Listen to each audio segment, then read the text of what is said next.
Hey, happy Friday, everybody. Welcome to Planet Earth. Hope you had a fantastic weekend, and it's just going to get better. And if it hasn't gotten off to a great start, hey, don't worry about it. You got the rest of the year plenty of time to turn around, so get on it. So, hey, it's the weekend, and here we are. And what better way to spend the weekend with your buddy here, Mr. H? And we're going to talk about some history, some dinosaurs, and football. What else do you need? Some donuts would be nice. Hey, let's talk about French military history, recent one. Okay, France gets kind of a bad rap. Some of it's deserved, right? I mean, they have a history of losing, and everybody points out the Second World War where they supposedly had the greatest army in the world, and the Germans took it down in 6 weeks. The truth of the matter is, the French rank and file, the NCOs and the enlisted, oh, they fight hard. Oh, they fight like demons, these guys. Problem's their officers. They get these aristocrats that don't really know what they're doing, and they're not near the front of the line, or they're way back in some chateau drinking wine, hanging out with their mistress. Hundreds of miles on the battlefield, have no idea what's going on. Those who show up on the battlefield don't know what they're doing. Ever since Napoleon, and Napoleon wasn't even French. He was actually Corsican. In fact, there's a joke that says the two greatest generals in French history, neither one was a Frenchman, right?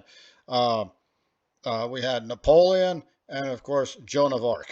So you figure it out from there, right? So I was thinking about doing 20th century, early 21st century French military history, but you really got to go back to 1871. Yeah, because because of the First World War, they all started because of that devastating loss in 1871 to Prussia/Germany in the Franco-Prussian War. They go to war in 1871, and it's like the same story repeats itself. France claims it has the greatest army in Europe, and here come the Germans. You're going to see this story again. So Prussia welds Germany together, and they just kick the living daylights out of the French.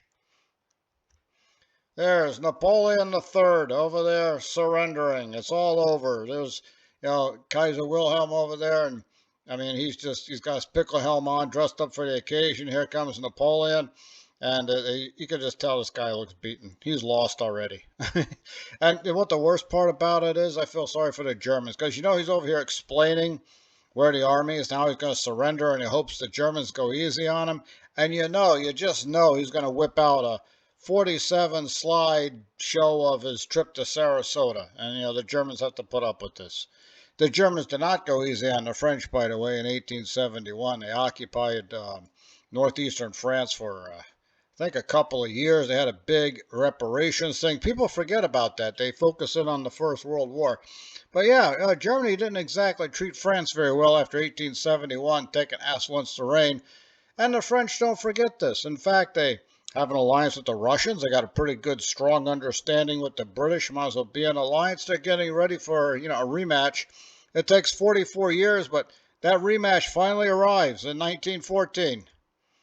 First World War and 44 years of planning. And what do the French have? What is the master French plan to take back Alsace-Lorraine? It's called Plan 17. And what does it involve? A headlong charge into Alsace-Lorraine and then into Germany. Yeah, that's Plan 17. What were the other 16 like? Terrifying. What they didn't count on was barbed wire. Yeah, barbed wire. It's amazing how something so simple can cause so many problems. Do you know barbed wire was actually invented by Glidden? Yeah, the guys with the paint. It was supposed to keep, cattle in the western U.S. from running in the wrong places and stuff like that. No one ever thought it could be used as a weapon of war. And to make matters worse, it was already used in a previous war, 1904, 1905 there with the Russo-Japanese War. They saw the machine guns, they saw the barbed wire, the trenches. Oh, they thought those aren't trained European soldiery. That could never happen again. Guess what, man? It happened again. I mean, it's not that big a jump there, 1914 from, 1905. The color uniform the French have, by the way, is called horizon blue. When it gets muddy, it blends in with the background. And First World War, you're going to see a lot of mud. Nonetheless, Plan 17, as you probably guessed, didn't work out too well. The French charge forward, the Germans open up with machine guns because everybody's caught in the wire, and if they're not caught in the wire, they're in the open. So the French end up retreating sadder, wiser, and fewer. Yeah, welcome to the First World War. Problem with the First World War is that the French generals, not the enlisted, are thinking that it's still 1871. You've been waiting for all this time to get back at the Germans, and you have no original thoughts in 44 years. You see right here? This is what they thought was going to happen. Here on the left, this idealized thing where people fix bayonets and run across the open fields to do battle with the evil Germans. All right, here's what really happened. Over here on the right, trench, can't go anywhere. People dying, not just from combat, but from all sorts of diseases, trench foot. Later on, influenza is going to show up, the whole H1N1 virus thing, the first real pandemic. So, yeah, France, they won. They were on the winning side, but I'm not sure you call it a real win considering the northeast quadrant of the country gets completely destroyed and they lost, oh, good Lord, I don't even know how many people, close to 2 million, something like that. Talk about a Pyrrhic victory. And what happens? When the Germans beat 1871, they gave them this huge reparation and squeezed them till their eyes popped.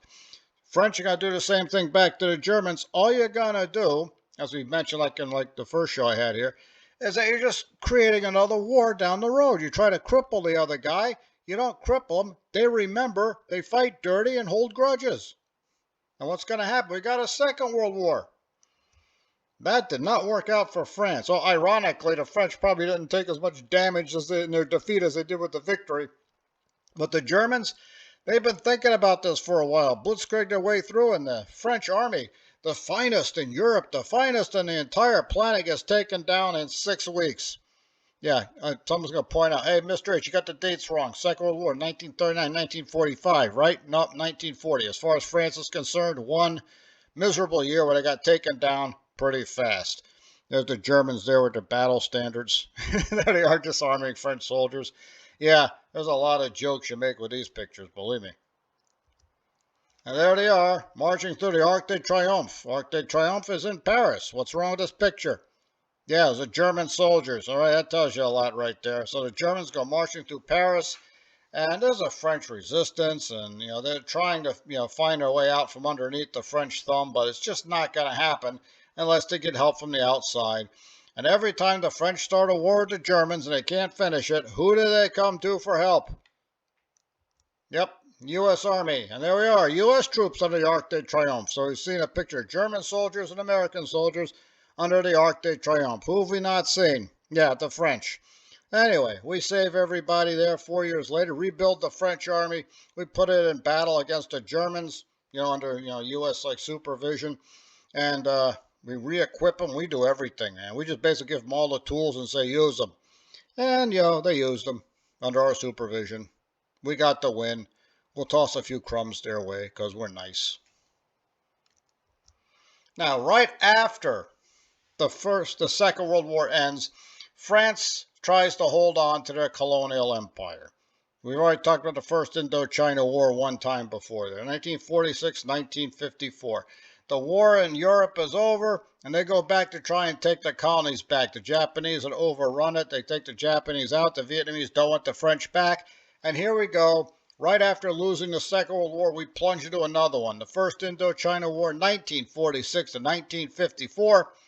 What do you know about that uniform? Yeah, it's American. Look at the helmet. That's American. Weapon, that's actually French. Yeah, the United States is bankrolling 80% of this war. Yeah, so we've gave them the equipment, we're giving them the money. They brought a couple of their own things there from home. So they're fighting a war that they're going to lose with our money and our equipment. So there we are, 2 straight losses. 1954, they are already lost again.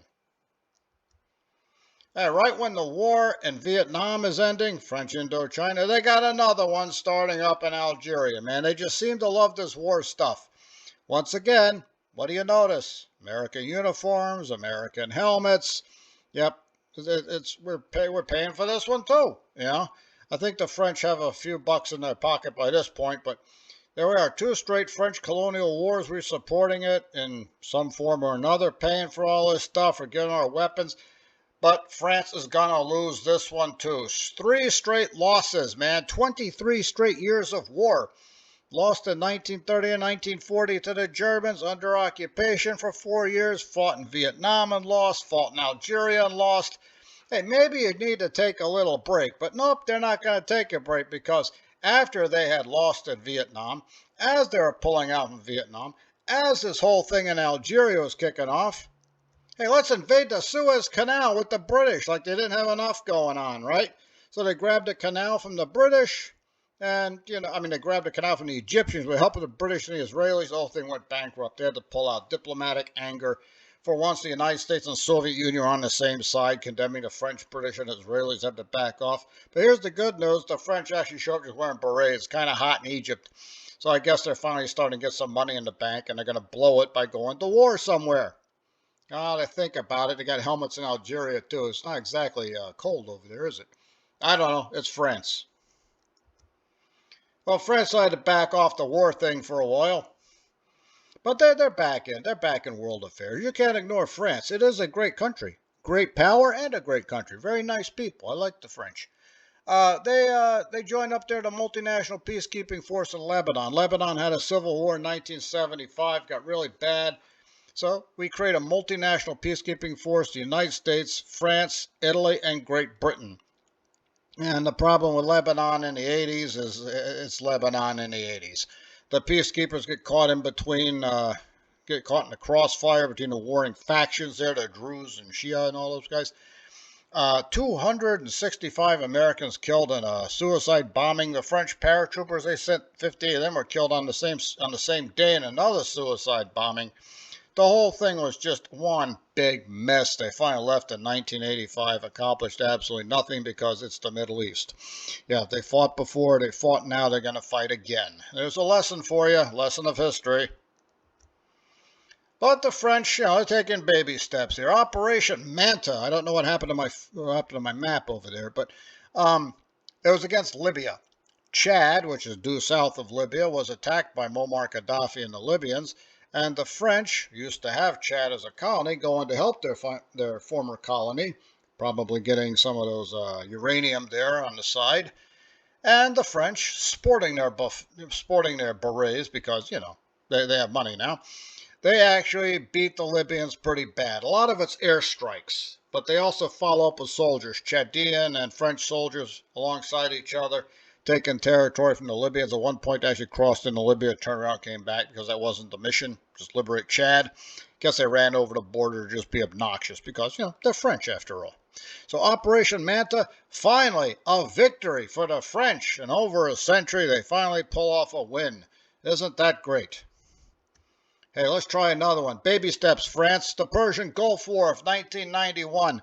The French sent I think it was the 6th Light Infantry Division, fighting alongside the U.S. They're defending the flank as they plunge into Iraq. The French were there. Give them credit. They were there. They protected the flank. And, hey, everybody had a great time in the Gulf War, unless you're an Iraqi. So France now has 2 small victories in a row here. Baby steps, baby steps.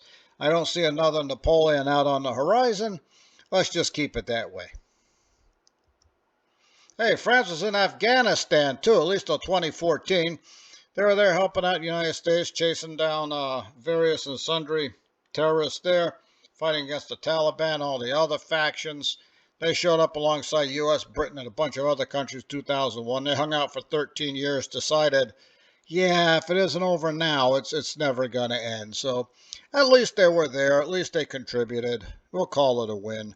Hey, don't you like the U.S. looking equipment? Yeah, they started buying more stuff from us. But, hey, we didn't give it to them. They bought it. All right? So, hey, you're earning it this time around. French. Like I said, the soldiers fight hard. It's the officers. I don't know what they learn over at St. Cyr or whatever. But, maybe stay away from the wine and spend more time out on the range. That's my advice to you, France. How you like this thing? It's an alligator turtle. You know who's holding that alligator turtle? Yeah, that's Mr. H. When I tripped to Florida once and held an alligator turtle for everybody to take a picture of. And I want to take another picture. You see my face, but I'm holding this thing way too long, man. I just picked them, threw it back in the water. Look at the mouth on this thing, man. See, look at that. I got that beak and a scissor-like jaws over here. Oh, if you stick your hand in there, you're going to lose your finger, man. It's over. And this is a very vicious, ill-tempered animal. You really don't play around with it like I was. Not a smart thing to do, and fortunately I came out of it okay. But there was something even worse than this thing wandering around in northern South America back about 60 million years ago. Carbonemys, 60 million years to 58 million years. Well, at least 60 anyway. We're not sure about the second date. This thing was discovered in 2009 in what is now Colombia. This is the largest terrestrial turtle of all time. 10 feet long, this thing. Yeah, basically it's an alligator. I don't know what it is, but lately I've been kind of fascinated with this early Cenozoic era in South America. It's supposed to be the age of mammals, and somehow the reptiles are hanging on there. They're not dinosaurs, but they're kind of like the next best thing. Now, Carbonemys is, like I said, pretty big. They got most of the fossils. They're pretty sure about the feet. They got the jaws, that's for sure. Very powerful jaws. I'm not sure if it's got to be about the same strength as an alligator turtle. But the size of this thing, yeah, it could eat basically anything. Probably eating lizards. There's some speculation it went after alligators, crocodiles. It's certainly big enough. I don't know about the head though. It's doesn't look like it's the kind of jaws you want to use to fight against a crocodile with. But who knows? It's certainly big enough. We don't know if it could pull its feet in and its neck in like a turtle today. Most turtles have always been able to do that, but something this big probably doesn't need to do that. It roams around and it is king of its own minor domain. It will eat whatever it can catch. We're not sure about the speed. It's a turtle. Turtles are surprisingly quick, but I don't see this guy running anybody down in open ground. Like we said, it's the biggest terrestrial turtle ever. 10 feet long. Look at this thing. Could it eat a human being? Probably. Reconstruction, of course, based on the shell. Other parts are, comparison. Like with sharks, the part of sharks you find are usually teeth and sometimes part of the backbone. With turtles, it's usually the shell. But at least with Carbonemys, you did find you found the skull, you found parts of the vertebrae and the tail. So we're pretty sure the feet look like any other tortoise. So, got a pretty good idea what this thing looked like. A very big alligator turtle. Now, where did this thing live? Did it live in the water? Was it a terrestrial land animal? Did it live in a swamp? Well, the part of Colombia it was found in was a swamp then. It's a swamp now. But it doesn't mean it just lived there all the time because the topography of that part of South America hasn't changed. I mean, there's a central plateau. It's kind of highland. There's no reason to think that this Carbonemys couldn't have lived there because they didn't need to live in the water like alligators don't require the water. It's just easier. They found the remains of what was going to be a swamp, all right? And it's not that far from the ocean, so, if you find more remains of this thing, could easily be on the beach. It might have trumped its way into the beach, into the ocean, and eat fish and stuff too. So this thing might have gotten around. Like I said, it was discovered in 2009, so we don't know a lot about it. But, it's just fascinating to think about. Well, some people like it. Ark Survival. Not 100% sure what this thing looks like, but hey, some people like to fill in the blanks.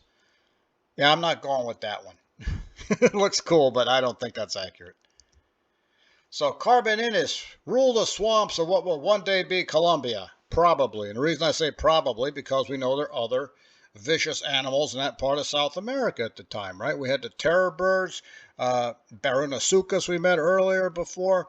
So who knows? If it was in the swamp, it might be kind of safe from those animals. On the other hand, there's things crawling around the swamp. Titanoboa, maybe? Yeah. So, I don't know. I got a feeling it grabbed a small niche and decided it was owned and gave the rest of the continent to somebody else, right? If you can't own the whole thing, grab a small piece and call it your own.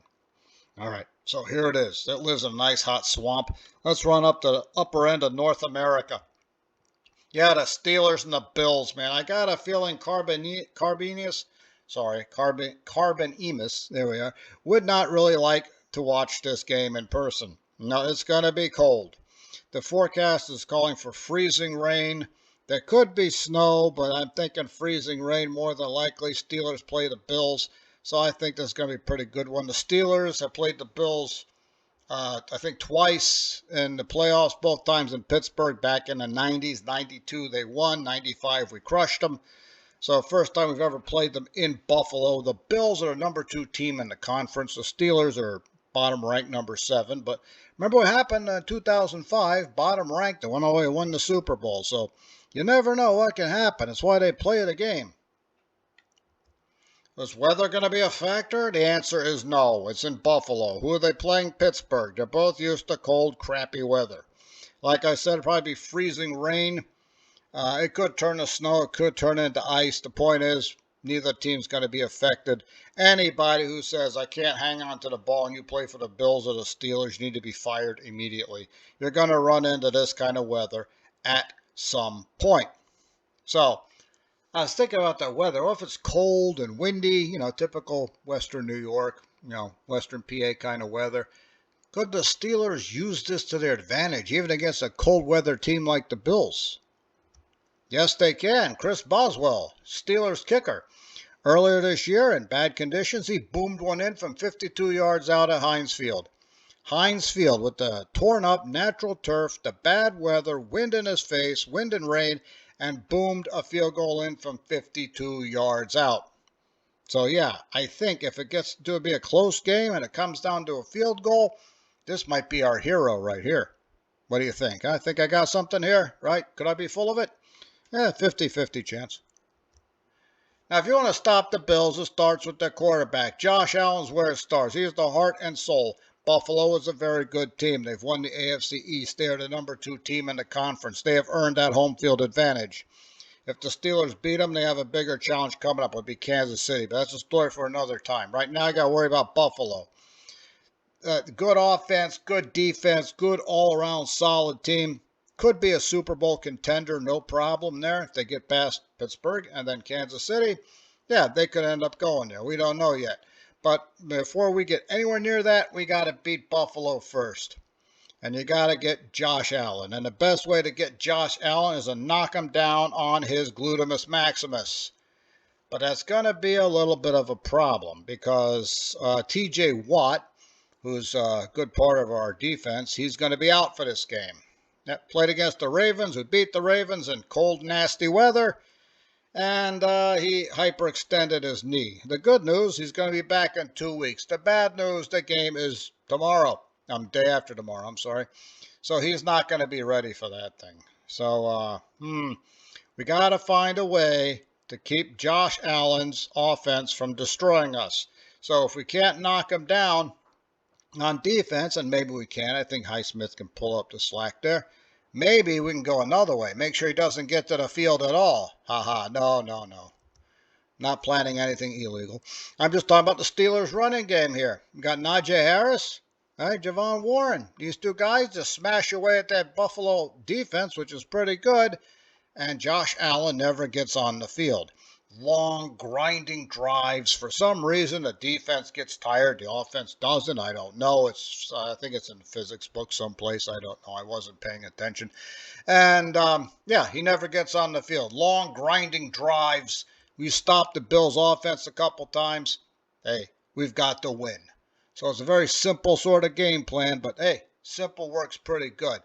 Now, in addition to our running backs, got a pretty good quarterback who came out of nowhere. Mason Rudolph, who was 3rd string when the season began, has led the Steelers to a 3-game winning streak. So Kenny Pickett's ready to go, but Coach Tomlin says he's going to stick with the guy who's hot, and that guy is Mason Rudolph.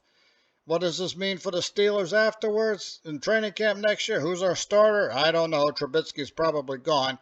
Comes down to Rudolph versus Pickett, man. I don't know. It's going to depend on the playoffs. If they go deep into the playoffs, we might see a quarterback competition in training camp. If the Steelers lose, probably Pickett's got the job back, no questions asked. But Mason Rudolph, the guy you booed off the field back in 2019, has hung around, learned a lot, and has the Steelers on a 3-game winning streak and has gotten them into the playoffs. Can we go to the Super Bowl? I don't know. One way to find out, beat Buffalo first, see how it goes.